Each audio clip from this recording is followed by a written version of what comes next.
This may seem overly simple, this may seem overly dumb, but if you can understand this and accept it, it will give you so much mental freedom that you can almost accomplish anything.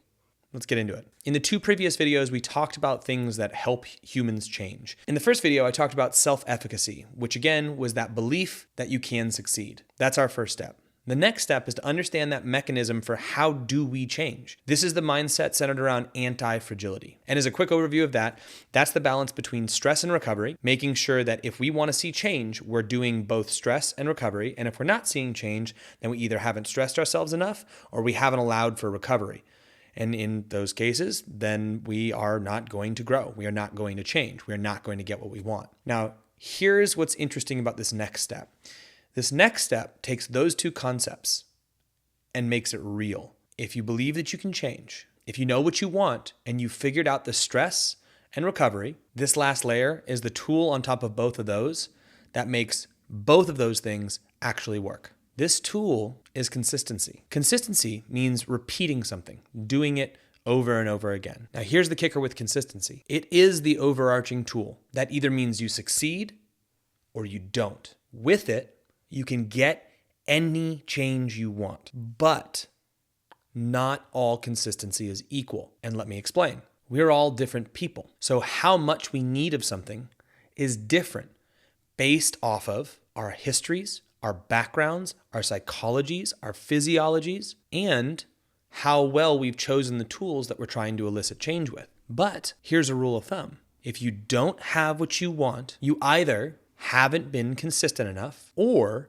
you've got the wrong change tool. The stress to recovery balance is not a balance, and you're not either recovering or you're not stressing yourself enough. This overarching tool of consistency basically says that if we want something, we have to first believe that we can get it, self-efficacy, then look at the tools necessary in order to achieve it, stress plus recovery, whether that be physical change or life change. I want more money, I want a better relationship, whatever it is.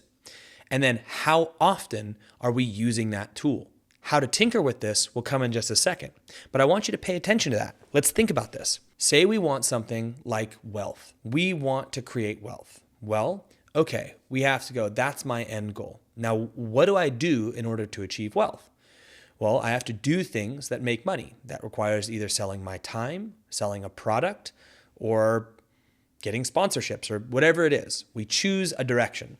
Now, in order to get good or create a product or be able to sell your time, you have to have a balance of stress and recovery in whatever area that is. If you want to learn how to sell your coaching, you have to become a coach. That requires putting yourself under psychological stressors, learning the material around coaching, and then going out and resting a bit and then applying that and seeing if it does anything.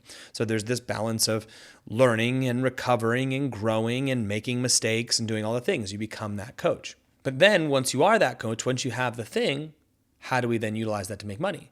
Well, same general process. We have to apply that stress and recovery. It's like, well, I need to go sell it. Well, what are the stressors in selling? Well, I got to talk to someone about selling. I got to go up and say, hey, will you buy my product? And they say yes or no. If they say yes, then you go, great. And you sell it there. If they say no, you say, why didn't they say no? Step back, you think about it, you learn what you need to do, and then you go from there and you work harder and you sell more and you try all the things. It's that easy. Now, here's where consistency comes in. Say you went out and you did that once. I want to sell my services. And you went out and you asked, hey, I want you to buy my services. They said no. Well, then you go away and you go, well, now what? I don't have any money. Well, it's because you haven't done it enough. You haven't been consistent enough. So if you want it, what do you have to do?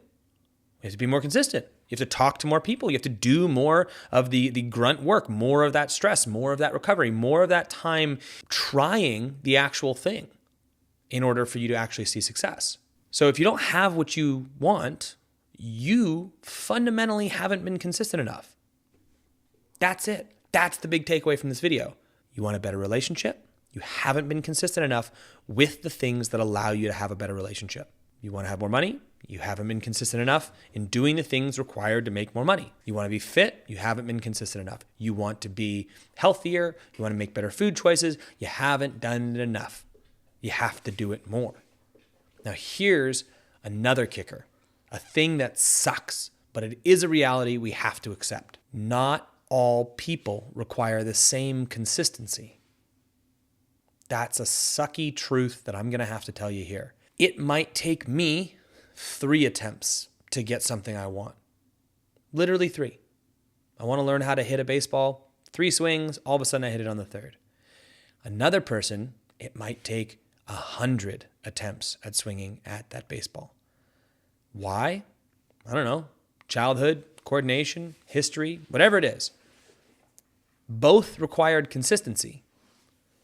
Mine just required less because of my background and who I was. And this is the big differentiator in the world when we look out. Consistency is required for success in all metrics, whether it be financial or emotional or fitness or health. But how much consistency is going to be different based off of who the person is, what their own hangups are, what tools they have access to. These things are going to change based off of who we are as individuals. That's a fact. So you don't get bummed when someone else succeeds and you don't. You just recognize, hey, wait a second. I haven't been consistent enough for me to succeed. And that's a hard truth, but if we accept that success is still possible, then all we got to do is just be more consistent. Or examine what we're being consistent with, which goes back to the stress and recovery. Are we doing the right stress and recovery in order to see the change that we want? Or are we doing the wrong thing? Like, we're spending a ton of time being consistent skateboarding, but what we want to get better at is ice hockey. You're like, well, you're not doing the ice hockey. You got to do the ice hockey. You can't just do the skateboarding and be consistent and like, but I'm training for ice hockey. You need the right thing that you're trying to do. So that's the balance. Step 1, believe that you can do it. Step 2, figure out what you're trying to do and what tool would cause a change via stress and recovery to get the thing that you want. Because if you don't have it right now, then it means you need a change in order to get it. And then step 3 is you have to use that over and over again and be paying attention to how consistent are you. Try upping the consistency. If you up the consistency and you see success, hey, there we go. If you up the consistency and you still don't see success, try upping it even more. Still don't see success? Examine the tool. Are we actually doing the right stress to recovery to actually see change? If you can harness this, you can literally get anything that you want. It might take different times, but that's the balance. And consistency is your key. If you haven't seen it already, you can check out this video right here, which talks about anti-fragility, or the video before that, which talks about self-efficacy.